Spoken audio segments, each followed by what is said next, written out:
उत्तरी थाईलैंड की पहाड़ियों में म्यांमार की सीमा पर कान लाहवी नामक करेनी लोगों की एक जनजाति रहती है। कान अपनी महिलाओं की आकर्षक उपस्थिति के लिए प्रसिद्ध हो गए हैं।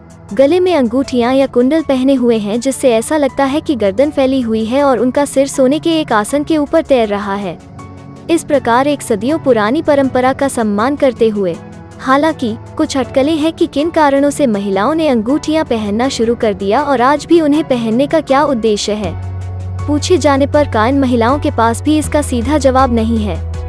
कुछ का कहना है कि छल्ले बाघ के हमलों से सुरक्षा प्रदान करते हैं, जो अक्सर गर्दन के लिए सही होते हैं। दूसरों का अनुमान है कि यह प्रतिद्वंद्वी जनजातियों को उनकी सुंदरता को कम करके महिलाओं का अपहरण करने से रोकेगा। सबसे अधिक संभावना इसके विपरीत होगी, महिलाओं की गर्दन पर जोर देने में सरासर सुंदरता और गर्व, कान को एक दिव्य कृपा प्रदान करना। हालांकि यह हो सकता है, इस आकर्षक सौंदर्य को देखने के लिए कई पर्यटक तथाकथित जिराफ महिलाओं को देखने के लिए हर साल उत्तरी थाईलैंड में अपने गांवों की यात्रा करते हैं। इसलिए परंपरा स्थानीय सरकारों के लिए आय का एक बड़ा स्रोत है और महिलाओं के लिए अपने कारीगर शिल्प को आगंतुकों को बेचने का अवसर है। लेकिन कई कान पुरुषों और महिलाओं को इन कृत्रिम गांवों या क्षेत्र को थाई आईडी कार्ड के बिना छोड़ने की अनुमति नहीं है, और चूंकि वे बर्मी शरणार्थी हैं, इसलिए वे कहीं और भविष्य बनाने के लिए आवेदन नहीं कर सकते।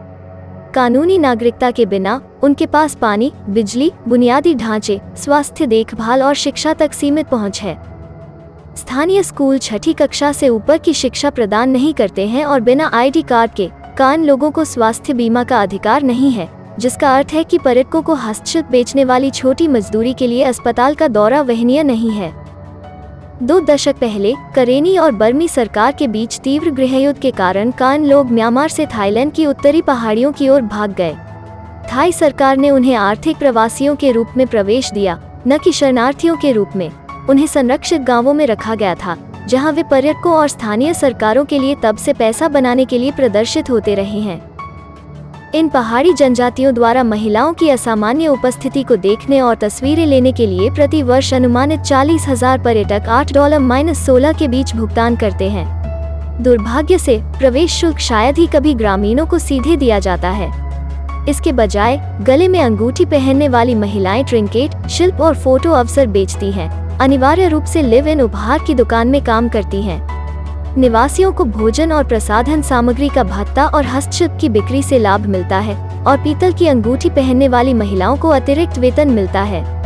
अगर महिलाएं आगंतुकों के साथ अपनी दुर्दशा पर चर्चा करती हैं या सेल फोन या कंप्यूटर जैसी आधुनिक चीजों का उपयोग करती हैं, तो गांव के मालिक मजदूरी कम कर देते हैं। लघु वृत्त चित्र साइलेंट होप्स में हुआ फू केंग के कान गांव की कुछ महिलाओं से उनके रीति रिवाजों के बारे में पूछा जाता है। भले ही युवा पीढ़ी अभी भी 5 साल की उम्र से अंगूठियां पहनना शुरू करने के लिए उत्सुक है, लेकिन एस्थेटिक सिद्धांत के अलावा कॉइल्स के लिए प्रत्यक्ष सांस्कृतिक महत्व नहीं लगता है। लघु वृत्त चित्र साइलेंट होप्स में हुआ फू केंग के कान गांव की कुछ महिलाओं से उनके रीति रिवाजों के बारे में पूछा जाता है। भले ही युवा पीढ़ी अभी भी 5 साल की उम्र से अंगूठियां पहनना शुरू करने के लिए उत्सुक है, लेकिन एस्थेटिक सिद्धांत के अलावा कॉइल्स के लिए प्रत्यक्ष सांस्कृतिक महत्व नहीं लगता है। बेशक यह अपने आप में इस तरह की परंपरा को बनाए रखने का एक कारण हो सकता है, लेकिन जब तक ये महिलाएं लिव इन उपहार की दुकानों में रहती हैं, जहां परंपरा का उपयोग पूंजी जुटाने के साधन के रूप में किया जाता है, तब तक लाइनें धुंधली होती जा रही हैं। बाहरी प्राधिकरण इसके शीर्ष पर दैनिक आधार पर अंगूठियां पहनने से गंभीर स्वास्थ्य जोखिम जुड़े हुए हैं।